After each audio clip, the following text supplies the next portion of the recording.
Асылым болат айнұрым, кемішін болған мәз күнің, еткенмен тарлық тағдырың, ғасырға сыймас әр күнің. Махаббат сезім пірімсің, өмірден көшкен таң қылып, болатым майнұр тірісің, аттарың өшпес мәңгілік. 2005 жыл 23 желтоқсаны Лондон қаласынан Баку қаласына аман-есен ұшып жеткен қос ғашық Әзірбайжан әуе жолдары мемлекеттік концерніне қарасты Ан-140 ұшағы Баку-Ақтау бағытындағы рейске отырады. Алайда Ан-140 ұшағы рейсті орындау барысында Каспий теңізіне апатқа ұшырады. Апатқа ұшыраған адамдар іздестірген сүңгуірлер теңіз тереңінен құшақтары жазылмаған жұптың денелерін тауып, бір ғажап оқиғаға тап болады. Бұл жұп бізді өлімде ажырата алмайды деп серт байласып, шаңырақ көтеру тойына қамданып, елге ұшып келе жатқан Болат пен Айнұр еді. Амангелді ағамыздың отбасында үйдің кенжесі Болат 1977 жылдың 20 қазанында дүниеге келген.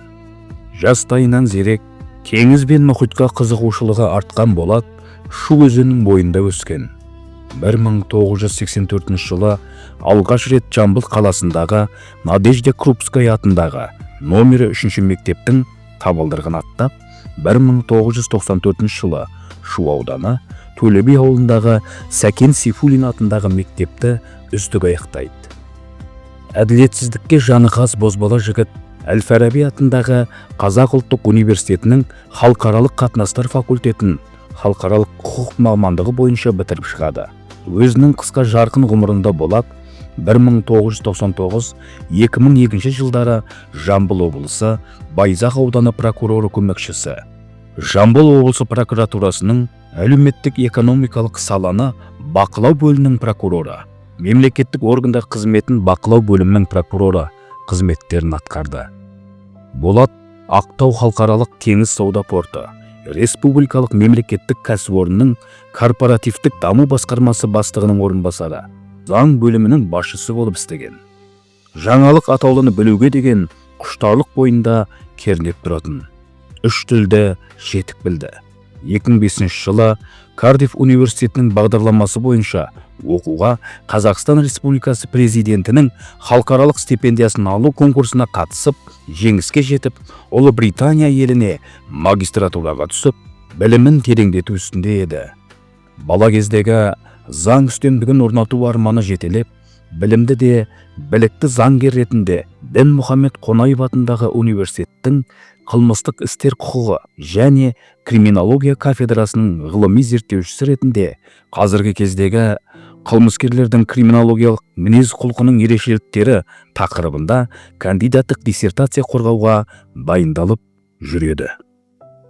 Болат өзінің аққан жұлдыздай жарқ етіп жанып өте шыққан қысқа ғұмырында түптің түбінде үлкен қайраткер болары сөзсіз еді.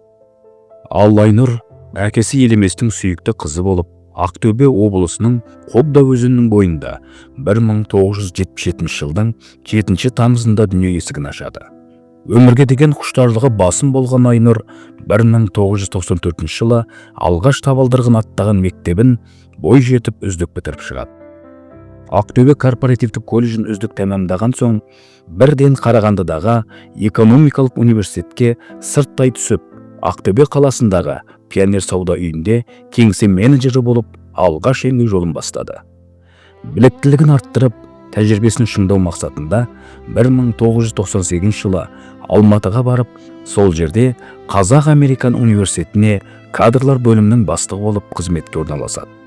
2005 жылы ол болашақ бағдарламасы бойынша Қазақстан Республикасы президентінің халықаралық шәкіртақысын алуға лайық деп танылды. Қос ғашықтың бұл өмірбаяндары үміт пен сенімге толы, мақсат пен мұратқа толы ғұмырдың басы болу керек еді. Шынында, Болат пен Айнұрдың мезгілсіз қазасына қапаланбаған халық, егілмеген ел жоқ шығар сірә. Қос ғашық бөлек-бөлек ағып жатқан өзен бойында дүниеге келіп, қарт теңізде жұптасып көз жұмды. Өзеннен аққан мөлдір судай пәк көңілмен шыр етіп, өмір есігін ашқан қос ғашық теңіздің тереңіндей сезімдеріне берік болып ажырамай қоштасты. Қоштасты дейміз ау, бірақ олар біздің жүрегімізде, есімізде.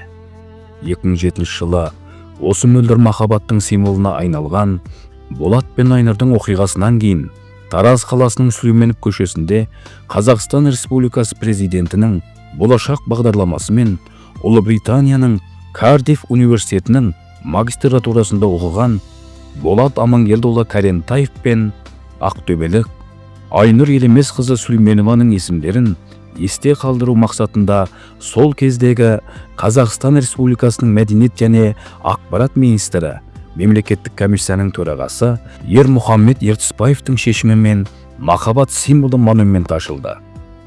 Қазіргі уақытта жастардың сүйікті орындарының бірегейі. Бұл қос ғашықты ел арасында қазіргі заманның қозымен баяны деп те айтып жүр. 2001 жылы Семей кеме жасау кәсіпорнында жасалынған Болат Карентаев Амангелдіұлының атына берілген Болат Карентаев кемесі тоқтаусыз өз міндетін әлі күнге дейін Ресей мен Қазақстан бағытында Ертіс өзені бойымен әртүрлі жүктер тасымалдап, өз міндетін мүлтіксіз атқарып келеді. Болат Карентаев кемесі алғашқы жүк тасымалдау сапарында Өскеменнен Семейге 500 тонна қызыл кірпіш жеткізіп, бар халықты таң қалдырды. Бұл кеме Болат Амангелдіұлының ел үшін үлгермей кеткен істерін атқарып жүргендей, артына із қалдырған Болат Карентаевтың есімі ешқашан өшпек емес.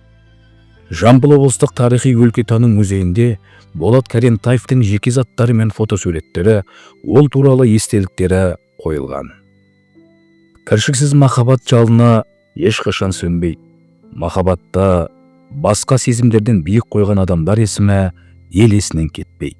Олай дейтініміз, Болат пен Айнұрдың қазасына 20 жыл араға салып, «Махаббат құдірет» атты кітабы Тұрсынхан Толқынбайұлының құрастыруымен жарық көрді. Қиын бүгін тағдырларым баяндау, кетті-ау жастар, көрген түстей оянбай, Болат Айнұр арман қуған қос ғашық, тарихтағы қозыменен баяндай. Қайран жастар, бұлбұл жанған жүздерің көрінбейтін құр елеске айналды.